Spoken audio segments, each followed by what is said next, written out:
This is Broke Money Hustle.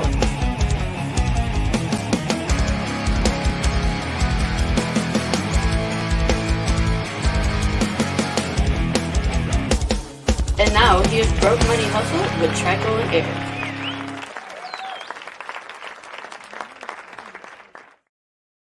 All right, welcome. It is episode 3 of Broke Money Hustle. My name is Erik, and I am, of course, joined by my co-host, TJ. How you doing today, man? Doing pretty good. You know, I took some time away from the market yesterday. Didn't look at it for a couple hours. Kind of need that break to get over the cardiac arrest. And, Exactly. Yeah, I hear that. I kind of just checked out on Thursday during the dip. I was like, you know what, whatever. And then I just played some Call of Duty and relaxed. And because, I'm in the, we're in this for the long haul. We don't just, we're not day traders by any means. We're not financial professional advisors. So please don't take any of the information or suggestions we have as actual financial advice and stake your life savings on it. You'll lose more than you gain. I assure you, as we're just two broke guys who are trying to stop the trend and do smarter things with our money, and letting anybody who wants to listen on the podcast on Spotify, now on Apple Podcasts and Google Podcasts, wherever you get your podcasts.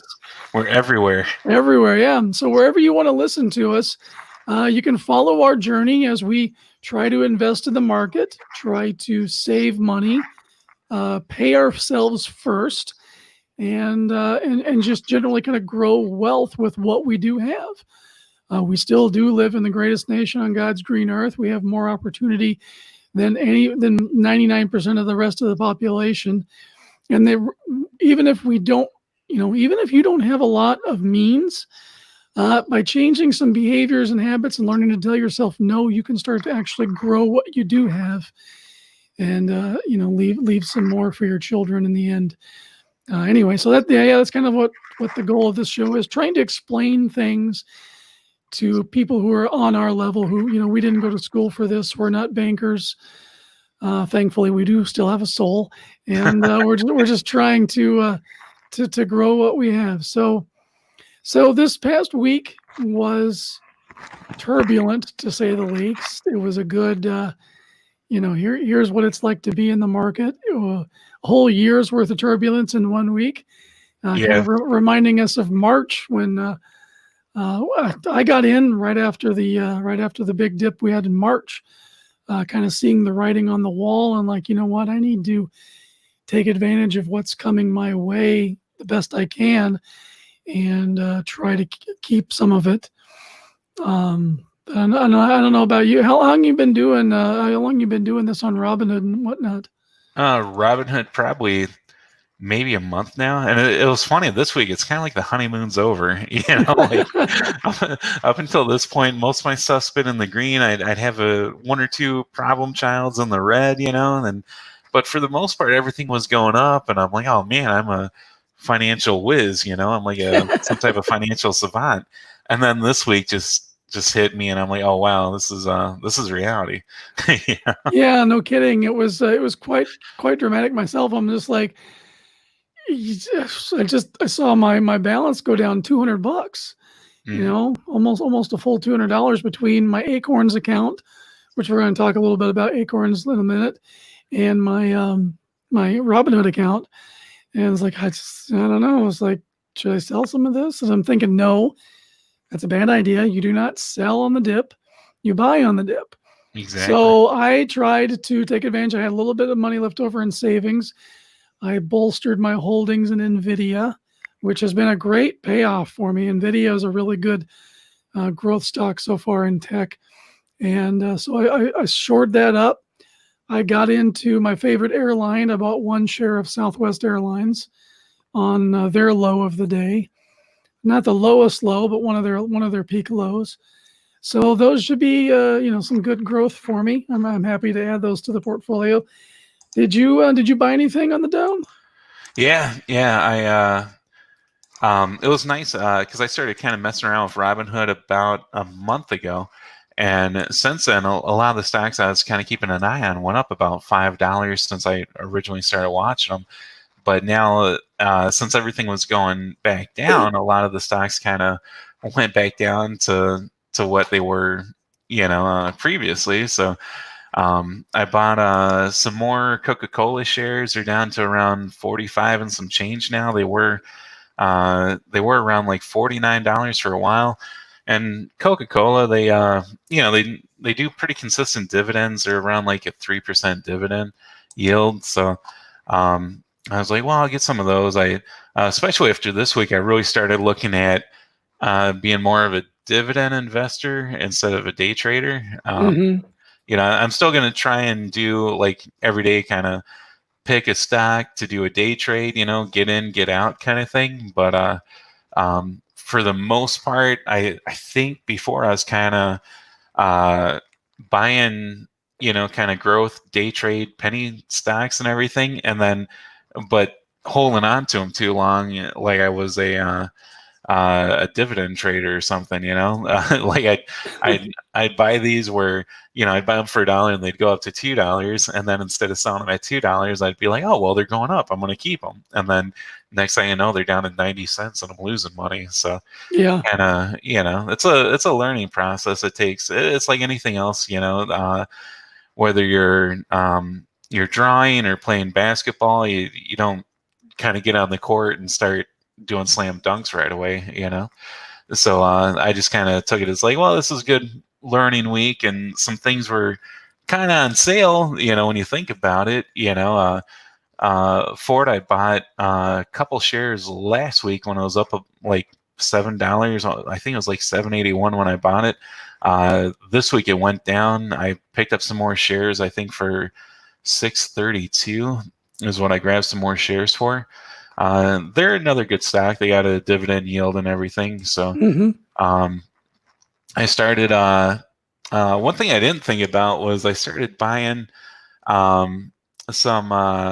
There was a couple like real estate investment trust, like a REIT. I started buying some of those, and I didn't think about it. Like when the Fed lowers interest rates, real estate, like a lot of the money they make is on interest and everything. So when I started buying some REITs this week, and then I think the Fed lowered the interest rate, if I remember right, because right around then all the anything I had that was related to like real estate or mortgages went down. So yeah. I mean, and that's one of the reasons why you want to have a balanced portfolio. Don't put all your eggs in one basket, because if one industry tanks and you're heavy in that industry, your whole thing's going to tank. I noticed during the dip that the one stock I owned, Smith & Wesson, was the one who was gaining. Everything else was down during the dip. Smith & Wesson was gained like, I don't know, 10, 12% or something. Oh, exactly. Yeah, I had a few stocks where I didn't lose any money on them. They did okay. They weren't up as much as normal, but I didn't lose anything on them. So I'll probably look at kind of investing more into them. And like you were saying with like your portfolio diversity, I come from the automotive field, so I had that tendency to invest a lot in automotive stocks. And I like eating, so I tend to invest the rest in food. so I'm trying to kind of balance everything out a little bit more, get some ETFs or something, and then different kinds of stocks besides like automotive and food. So that's another thing I want to kind of work on. But yeah, after this week, I kind of leaning more towards kind of more blue chip type stocks with some nice dividends. Yeah, I'm looking at an article right now from Wall Street Journal talking about the dip and everything that happened. And I just want to kind of go over one little quote here. This is from Timothy. I'm going to butcher his name Witz. Skiendzieilewski. Sindowelski. I don't know. I'm sorry. I doubt he's listening. Yeah. or he will ever hear this at all. But a really good quote here. The market came to a realization that we had come too far too fast.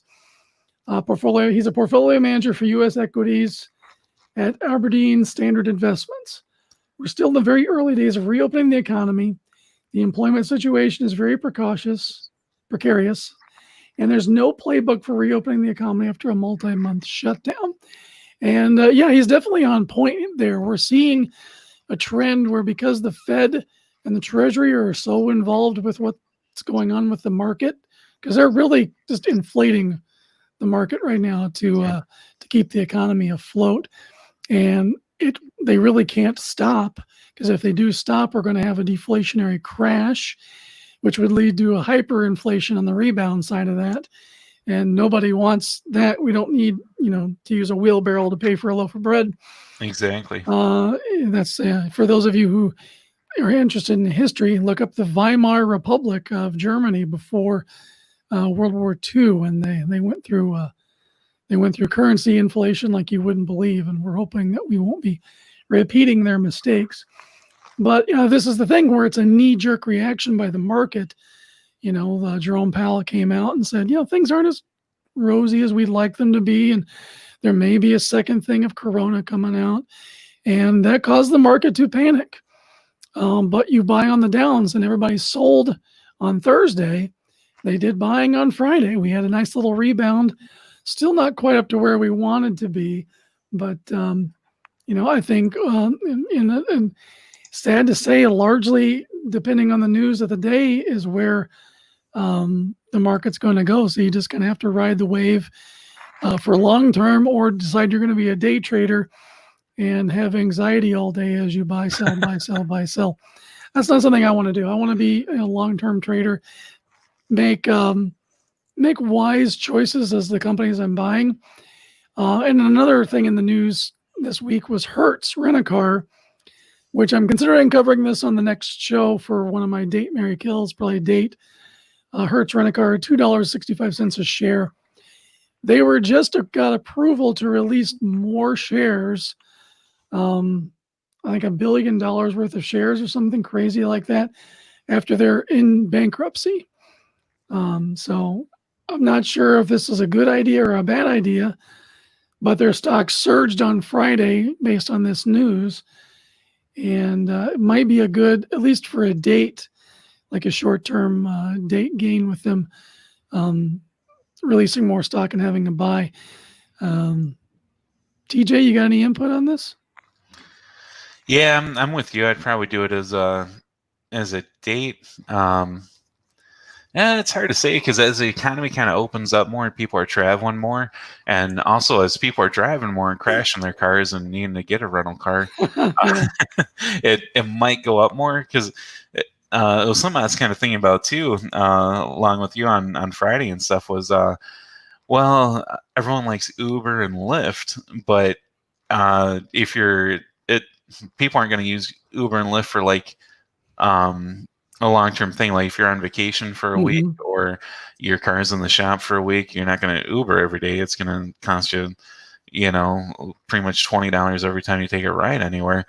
So people are going to be renting cars. So I think as the market opens up, Hertz might be doing well, but I don't know. Part of me still is thinking maybe just do it as like a date, grab some stock when the market opens on Monday.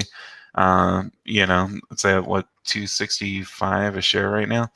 So I don't know, you could grab some on Monday when it opens, see if it goes to $3, but I'd feel more comfortable if I could pick it up for $2 a share and then try and make some money off it. It might be one to watch and see if there's an initial dip and then it goes back up. I'm a little bearish on Uber and Lyft just because of the virus situation. Yeah. Those drivers don't want to drive and riders don't want to ride. I've ridden in some pretty unclean Ubers in the past. It's just people's normal car. The people that live in their car. I'm like, okay. I've ridden in some really classy ones too. Some people are really taking a professional level to it. Yeah. But it's just another one of those doubtful situations where you don't want to risk it, or you may and they're having a hard time having their drivers because their drivers don't want to drive under these circumstances. So at least with a rent-a-car company, they do detail the crap out of these cars between renters. And so you're always kind of stepping into that new car feel when you do rent. I've rented from them before. I know I prefer Enterprise just because of their price structure for long-term rentals. Mm-hmm. And I usually go with Fox or Thrifty out of the airport because that's the best price. Yeah. But but all those car companies, they have to keep their fleet in tip-top shape, so they're going to take care of their vehicles. So it's safer than if you want to take your chances with Uber at this point, I think, just based on our global circumstances. Oh, exactly. And every time I've ever taken an Uber, I never get it's never a normal conversation. I always kind of get the weirdo, like driving me somewhere. Yeah, that's no kidding. And I am confirming here. I've got a Yahoo Finance article. Bankrupt Hertz gets approval to sell up to $1 billion in stock, but experts expect equity to be wiped out. So people who have been holding this stock for a while, maybe there will be a sell-off on Monday, and it'll be a little cheaper with because this just hit on Friday, just enough to get a little bit of a bump initially, but we'll see. We'll see what happens. See what happens with them.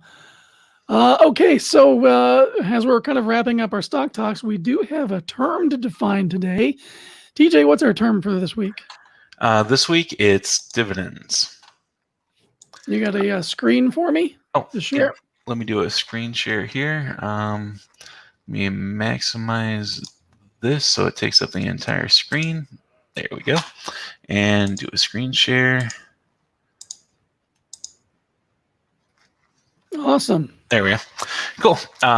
So as part of the learning the lingo for this week, figure we look at dividends. We kind of touched on dividends a little bit before. Stocks will sometimes pay dividends. Dividends are a percent paid in cash to the stockholders.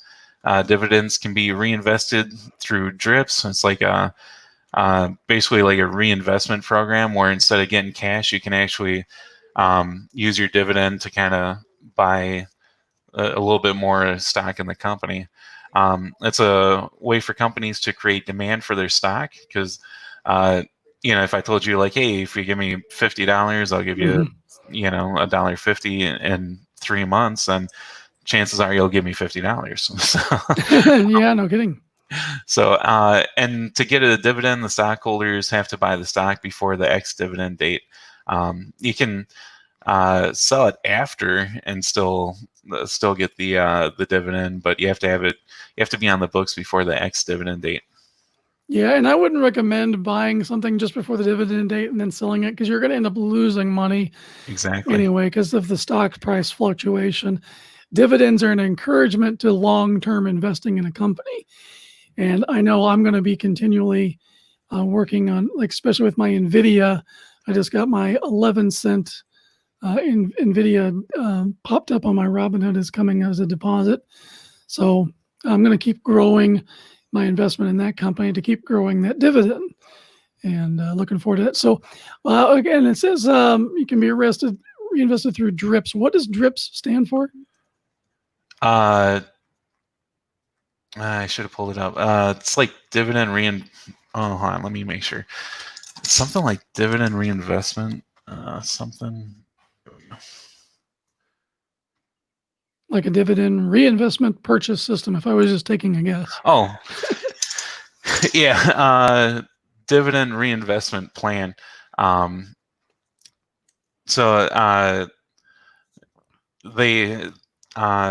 use the R and the I from reinvestment as part of it. That was what was kind of throwing me off on there because I'm like, yeah, what's the I stand for? I forgot.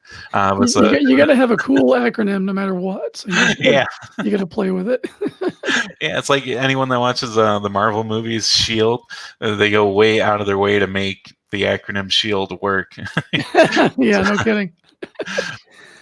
But it's like you said, it's a great way to encourage long-term investing, and it's something that I've really I'm really enjoying seeing, and then it helps buy more stock of the company. So, but we've been talking stocks, we've been talking Robinhood, and this is not just a show about investing in the market, although we do like to definitely cover it as a majority. But there's other things that you need to do to save money in this day and age. And I'm not talking about putting your money in the bank.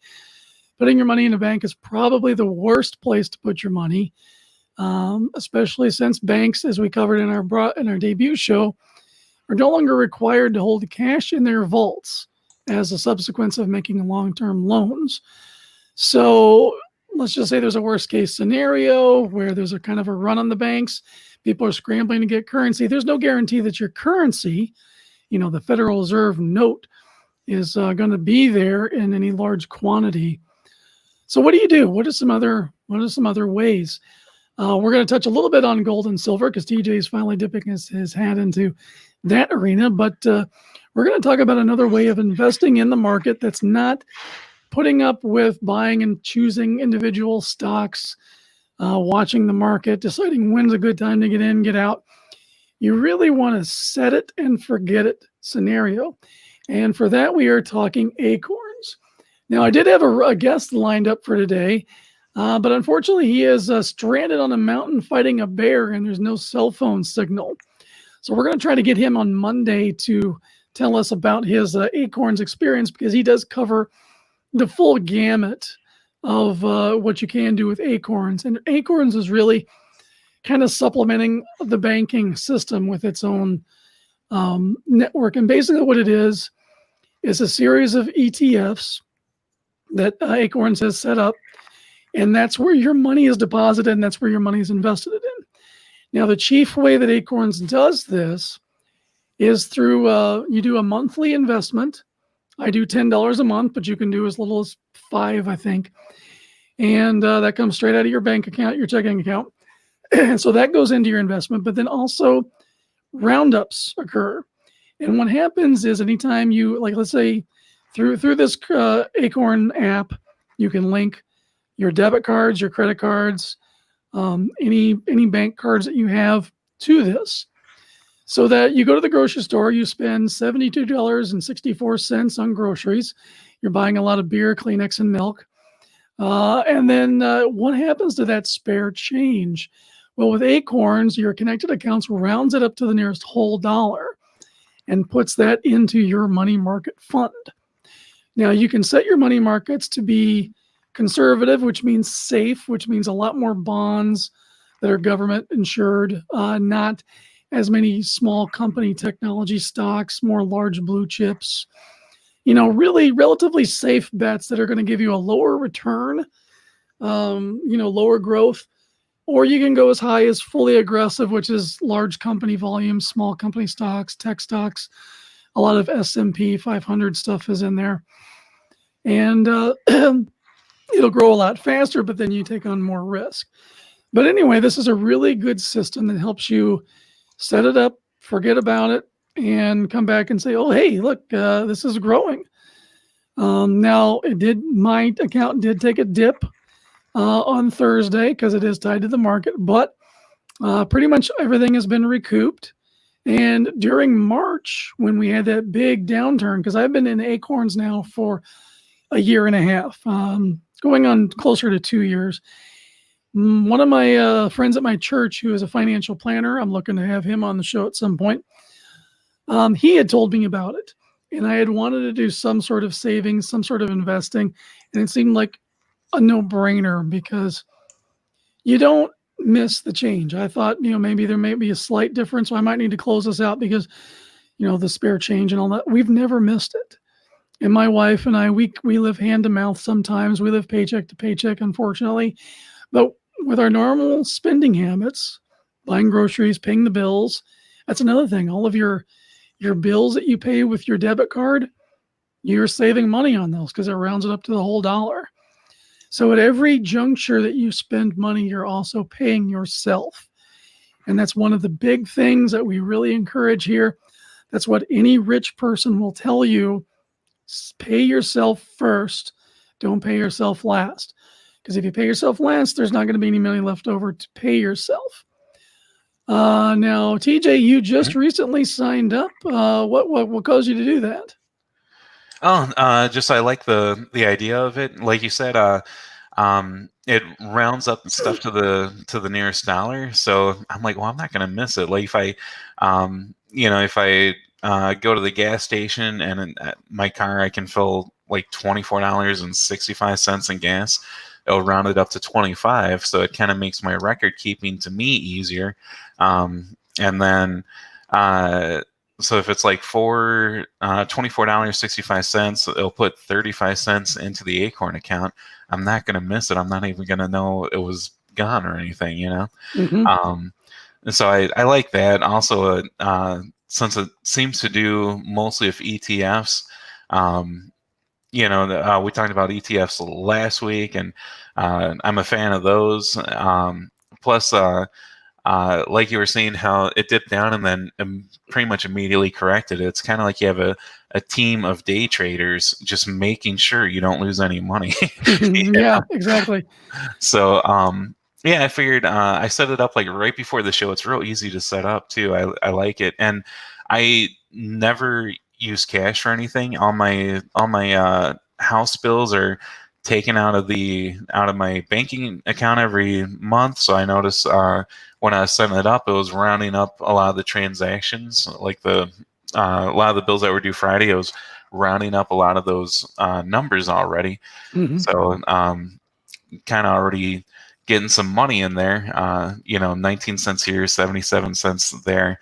And next I'm going to go through and link all my debit cards and credit cards to it, because I never use cash. So I'm thinking this will be, before I know it, there'll be, 1,000 or a couple thousand in here, because every transaction I do is always through some form of a card. I don't use any cash. So I figured Mhm. it'll be cool. It's like saving without any pain, I guess, is the best way to do it. Yeah, exactly. You don't have to take the extra step to go move money into a savings account or Visa V. And there is one of the things I like about it is you can make this stuff liquid. You can sell your investment and you can move the money back into your checking account. However, it doesn't encourage you to do that. Like with a regular traditional savings account, say you get into a pinch, you're like, oh crap, I need $200.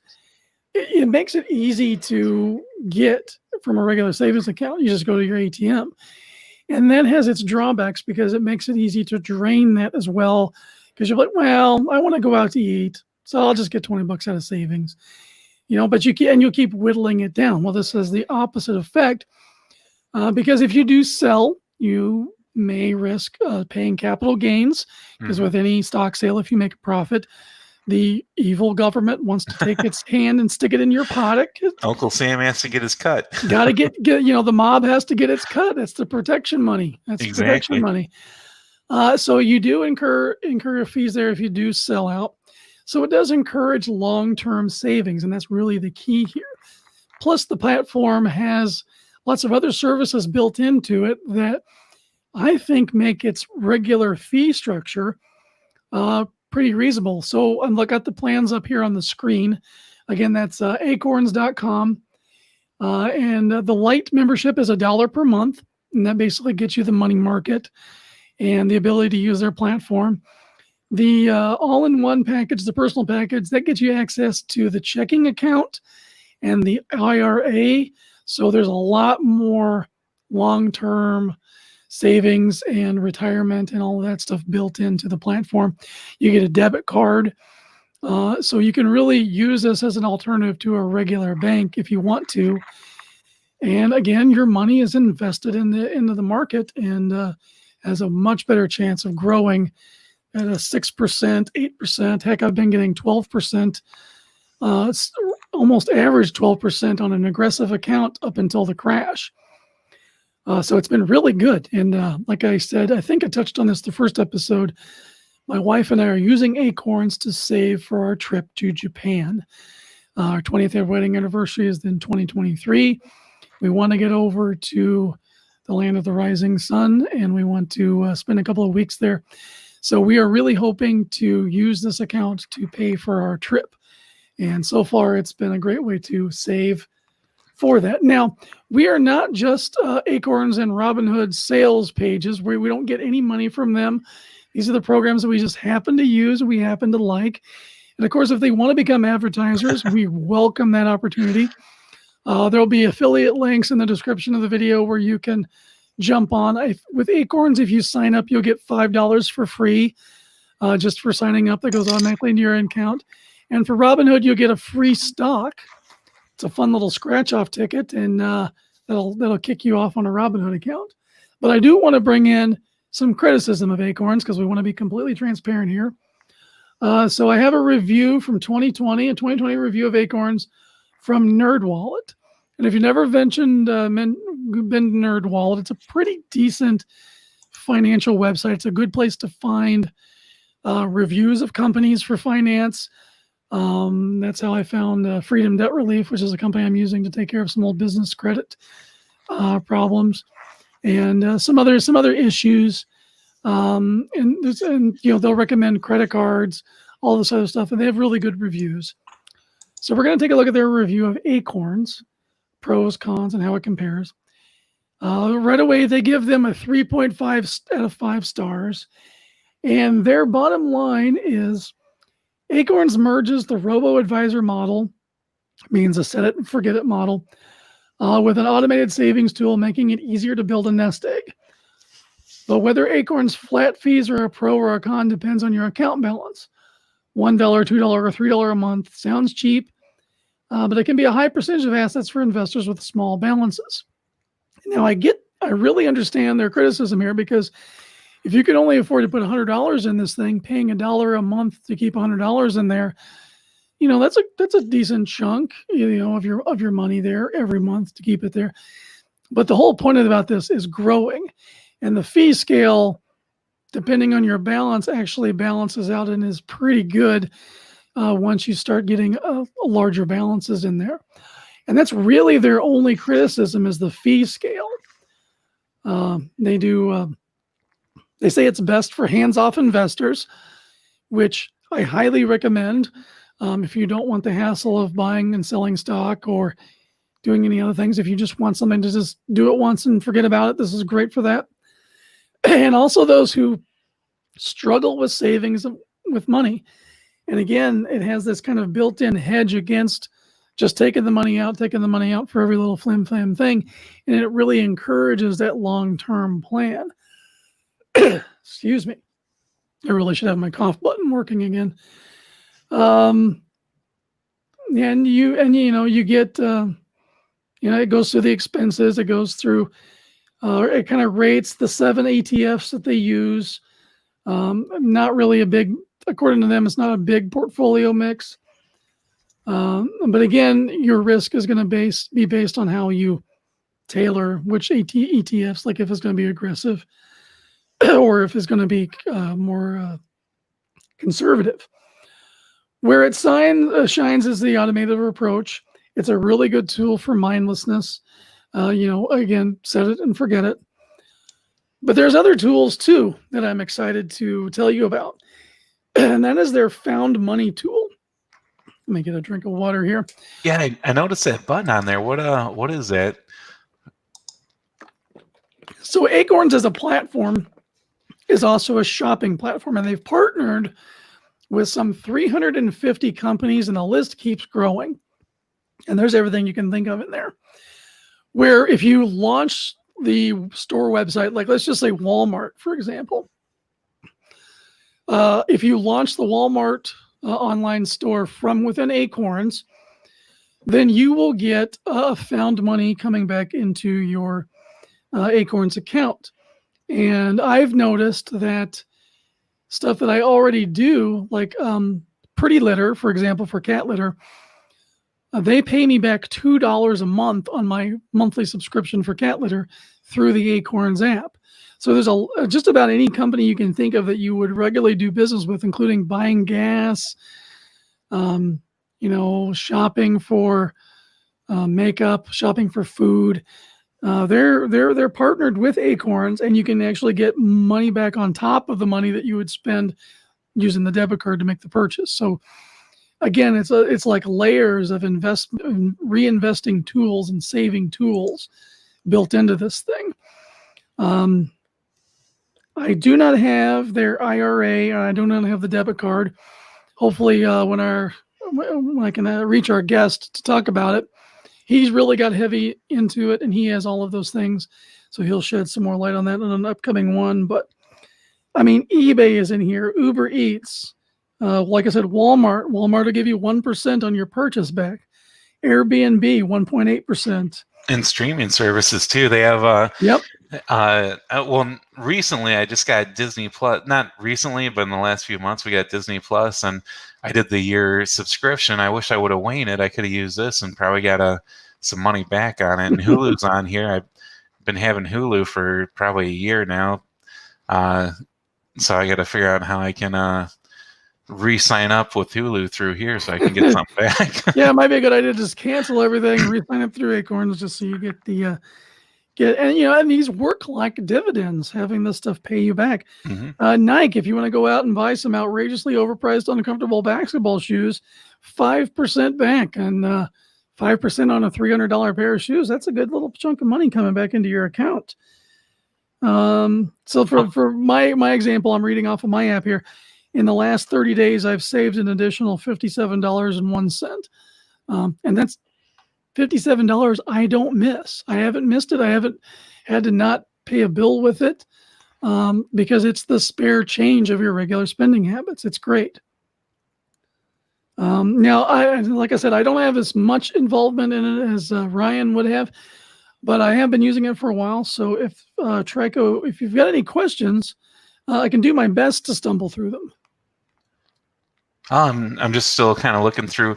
So found money, it's almost like it's free money because if you use one of these links through Acorns, you get some money back. So that's awesome. It's like stuff I'm already paying for. I'll get some money back on it. Some of these I even have stock in. 1-800-Flowers I have stock in. So I get some money back using the link in Acorns. Plus, I'm getting some money off the stock that I own. So that's awesome. It's kind of like double dipping. That's great. Yeah, and they do have an affiliate program, which is great, and that's for anybody, not just high rollers like us.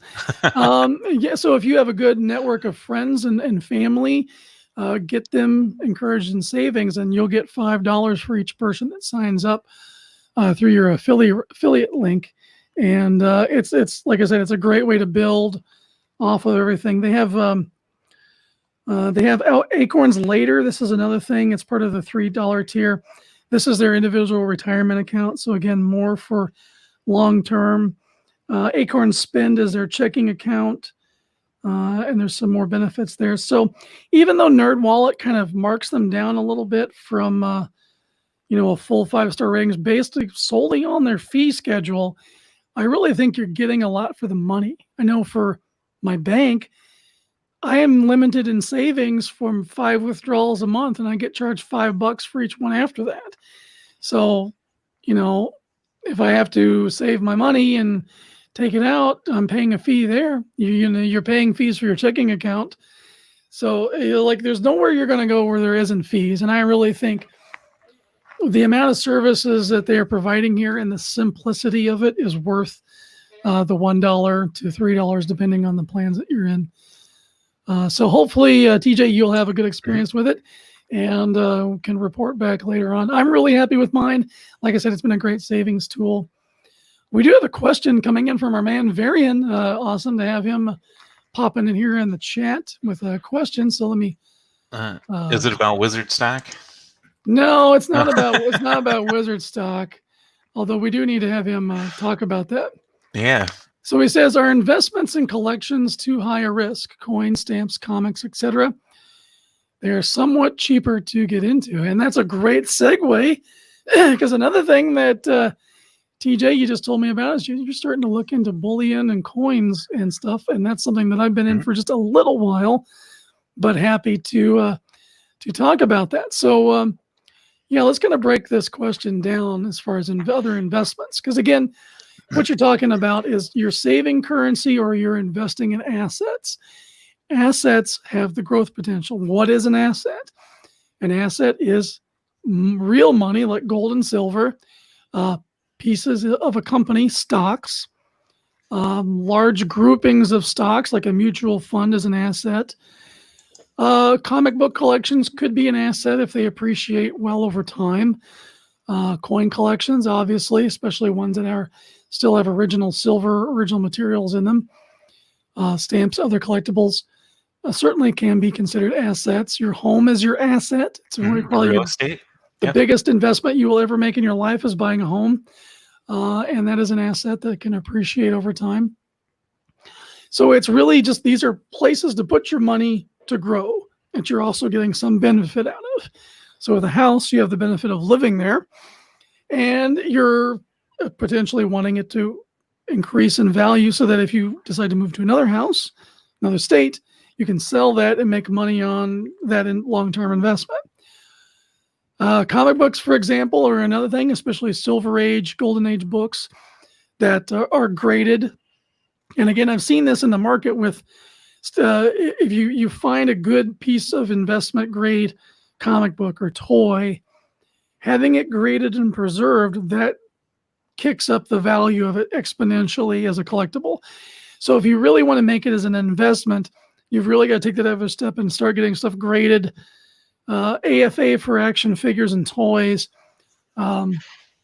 CBC for comic books, grading and all that. I think there's a few, CGC, sorry. There's CBCS, and then I think there's another one out there. But anyway, what it does is they permanently encase things in plastic so you can't open it up and play with it anymore. And that keeps its grade at a certain level, so it makes it into an investment. I think if you're just buying bric-a-brac to have around you, like you see behind me, it's not necessarily as much of an investment because you're exposing things to air, you're exposing it to time, sunlight, and all of those things. It's not really that well protected of an asset. It could fall off the shelf and break, and suddenly there's no value there. So I would say these are much more volatile, especially something tangible like a comic that can degrade over time, or stamps. And again, these are things that you have to find somebody willing to pay for them. So you may be able to get, a couple $100 out of the first appearance of Deadpool, but you have to find somebody who's willing to pay that for it. Especially if it's ungraded and it's not rare. The graded rare books, those are the ones. So like I would say, I could take $1,800 and I could buy a gold coin with it today.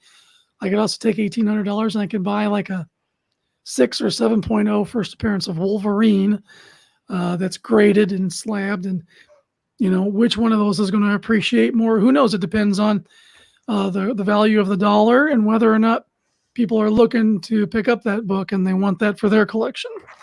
So excellent question. Thank you for that. Hopefully we were able to answer it. I would say, though, that, that's not a comment. The advantage of coins is the intrinsic value. So TJ, what have you learned in just kind of dipping your toes into that market?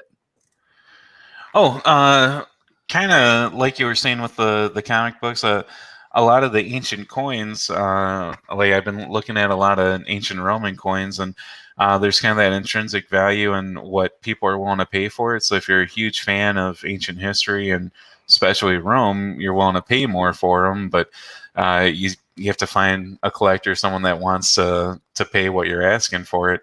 But there's also that, say if it's a coin that's made out of pure silver or pure gold, then obviously it also has the market value you can kind of fall back on of whatever silver or gold is going for. Yeah, absolutely. And that one of the places that I like to use for buying silver is JME Bullion. They've been around for a very, very long time. I've got them up on the screen. And there's lots of little ins and outs that you can really kind of get into this. There's lots of, like there's the Star Wars coin is really on the screen right now. And these, even though they do have the intrinsic value of having the silver, they are kind of a, they're a collector's coin. They're not really a super investment coin. They're not, they're minted. Yeah. But it's kind of, I don't know, kind of chintzy, I think. If you're going to put the money into it, buy, a gold Liberty Eagle, buy a silver Liberty British, the Canadian maple leaf, coins of that nature. If you can find, like you said, you're looking at some ancient Roman coins, those will have value on top of the intrinsic value of the metal that they're made. So there could be some really good investments there. For me, though, I'm not really looking at a collectible coin. I'm just looking at it as a store of wealth, a place where I can take my currency that currently has some value, turn it into something that's going to have value even if that currency goes away. And the dollar keeps getting devalued. If you want to have some fun and look at a horror show, look up the history of the U.S. dollar and its devaluation. Gold does not go up in value. Gold is money. It has a set value.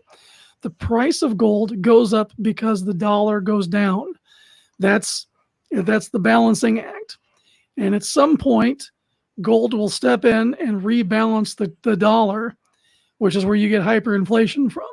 And it kind of like, there's an ecosystem to economics, and gold will act as a hedge against certain things, but it'll also be a corrective agent. And I think that's what's coming, just kind of based on the research that I've done. I really think we're going to go back to a gold standard digital currency. Next Saturday's episode, we're going to be talking cryptocurrencies with a friend of mine, Mike Miller, who's been in Bitcoin for quite a while. And he's going to help us kind of demystify and make it a little bit less cryptic, because it is something that needs to be on the radar. It is an asset class, just like gold and silver. It's been outperforming all other asset classes in the 10 years that it's been around. So it's something that is worth of note. Major companies and central banks are getting in on cryptocurrency, just as they are buying tons and tons of gold to keep in their vaults. So something is coming. If rich central bankers who run the world and fiddle with our economies are buying gold and silver, so should you. And don't worry about not being able to afford a gold coin. There is silver. Silver and the price of gold have always kind of been, silver has always kind of been gold's little brother historically. And right now, silver is way undervalued, as it should be compared to gold. There should be, I forget what the ratios are. Please look this up, do your own homework, do your own research on this type of thing, but there should be closer together. Like silver should be somewhere around $50 to $60 a coin, an ounce. Instead, it's devalued at 17. I think the devaluation is artificial because there is demand for it. Silver is used in every major industry, and mines haven't been operational thanks to COVID, and so the supplies are running out. So I think it's really undervalued. I think it's still a great time to buy it. I'm going to be working on an interview with a seasoned citizen who's been in the market for 60 some years. He's a big silver buff. He's very bullish on it, and hopefully he'll have some more information on it in a later episode. That'll be a pre-recorded bit, but I'm looking forward to that. So yeah, I just encourage you, man, to look at these exchanges and see if you can pick up some coins, and you know, hopefully you'll have. If you find something really good, you can come talk to us about it. And gold and silver, they've been used forever. It's really hard to destroy, you know. So if your house floods, your gold and silver is going to be fine. You know, like, whereas if you have comics or baseball cards or something, your house floods, all your stuff's ruined. Yeah, exactly. Yeah. You know?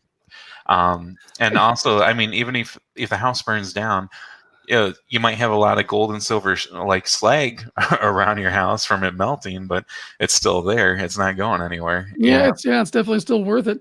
Yeah. Varian chimes in, aluminum has great value, at least 10 cents here in Michigan.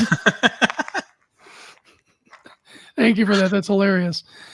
But you know, yeah, I mean, when I was in college, I had garbage bags full of pop cans. I bought groceries with that stuff. So yeah. Anyone know if the can recycling things here in Michigan are open again? I think they're open, but you're limited to like 25 or something like that. Oh, okay. Yeah, I have like $25 worth or something at a time.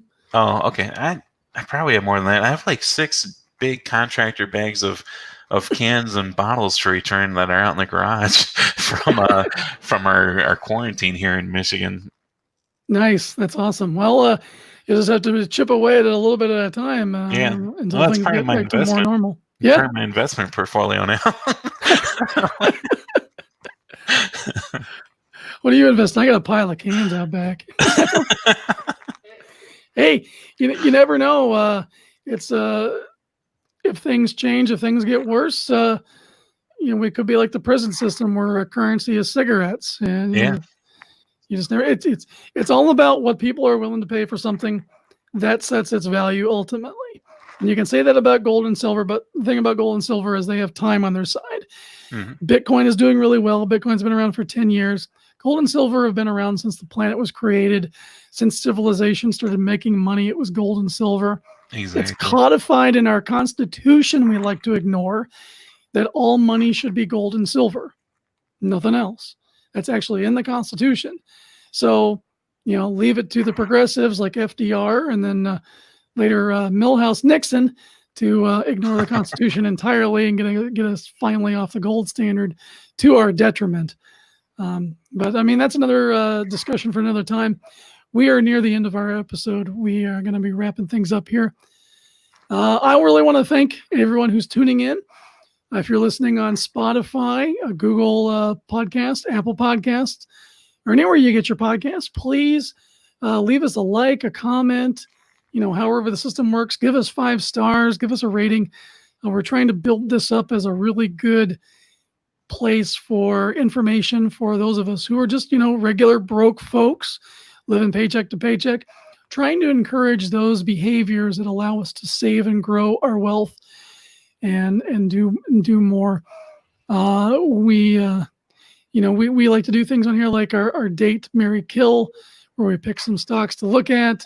I think this past week, most of the stocks we looked at are kills Yeah. because of the dip. But you live and learn. That's a time to get in on the ground floor and buy some stuff. And hopefully we can all kind of work together to make our lives better, to be prepared for the unexpected as much as possible. I would encourage buying emergency food, having something that's, available in a pinch, just in case you can't get to the grocery store again for a few weeks. You never know when they might decide to put us in another lockdown. So, be prepared for that thing.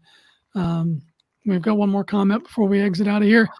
I've heard money market accounts be referred to as a legit Bitcoin or Federal Reserve version of Buttcoin. I think you said Bitcoin.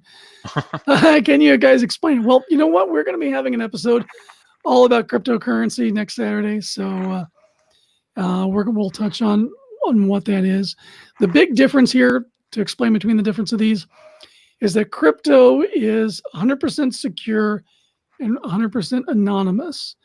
The blockchain is and we're going to touch on what these things mean upcoming episode, but that offers an anonymous security that can't be hacked, can't be counterfeited, can't be inflated by the federal government. The value can't be manipulated by governments, which is one reason why India and Russia are trying to ban it.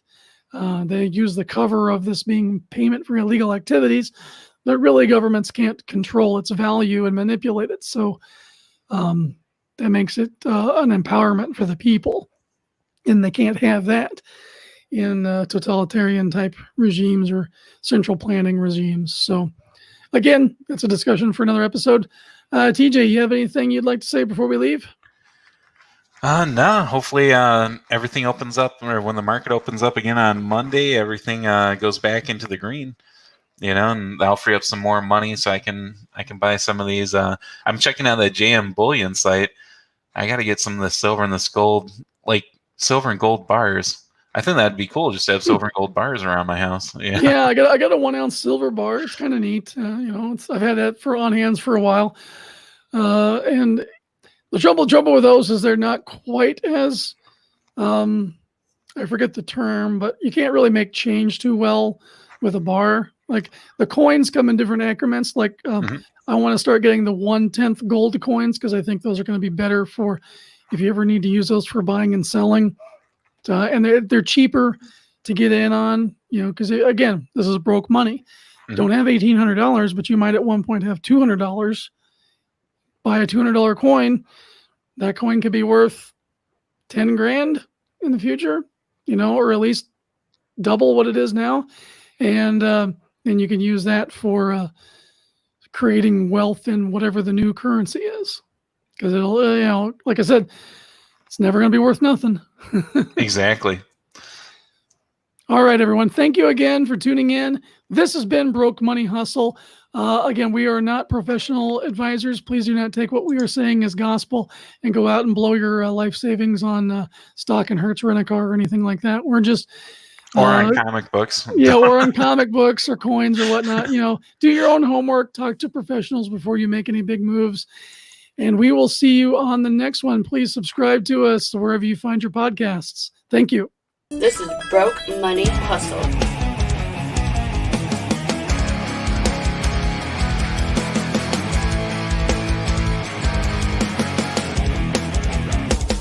And now here's Broke Money Hustle with Trico and Erik.